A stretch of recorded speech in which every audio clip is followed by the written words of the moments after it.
Suranne, you've played some iconic lesbian roles in the past as well. As a professional lesbian, I can already sense the edits that are going to be made of you two. Were you aware of this kind of chemistry that you two had on screen?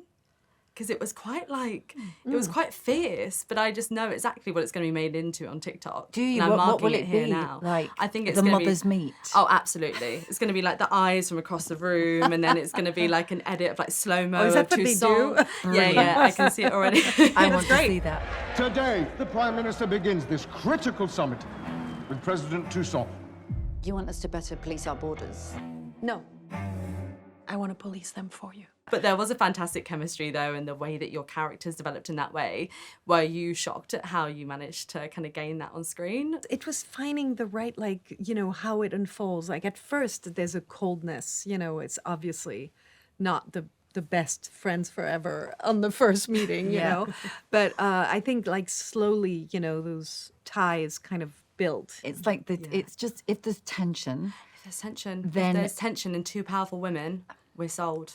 And we didn't know each other, did we, before? No. So our first big day was the, you know, outside when Oh, we yeah, had yeah, to yeah, do... walking and around. all we did was chat that day. Blah, blah, blah, blah, Yeah, yeah, blah, yeah, blah, yeah, blah, talking blah, about the and then we were characters, like, yeah. oh, okay. So I think it was easy. We were figuring it out on the spot, you know, kind of like working it out. You can't allow the French to dictate terms. You were meant to be the politician people could trust. Nothing will distract me.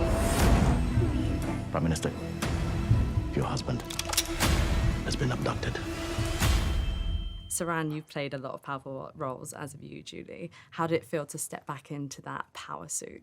Firstly, to put the power suits on and the heels and all of the costumes, brilliant. That I loved all of that, like the what are you presenting to the world aspect of it, of her. It was really interesting. And then not to play opposite a man, not to be a woman in a man's world, and to have two female characters that are very different, which is why you thankfully said yes. Please, we have families. So did I.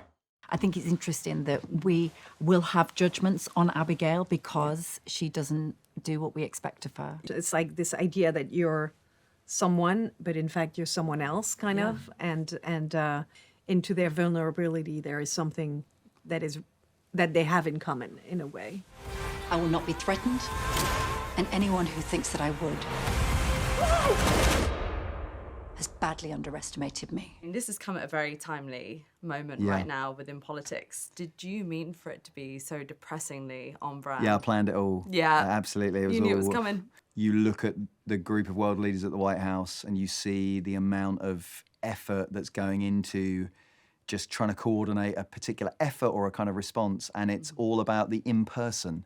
That's what I find incredible. Even though we can be on Zoom calls, we can be on whatever phone call you want to be on. Actually, at a certain point, you've got to be in the room with someone.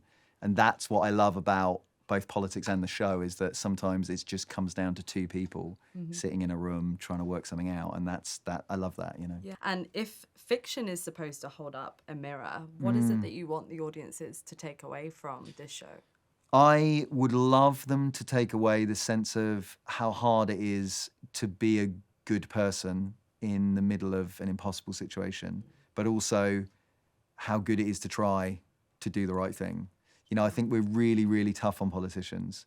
We are constantly talking about them as the blob, drain the swamp. They're actually us. They come from our communities. They come from, you know, where we live and where we work. So looking at them as human beings and understanding the pressure they're under, I think is part of the journey of starting to just treat politics and politicians a bit differently and maybe expect different things from them as a result, you know?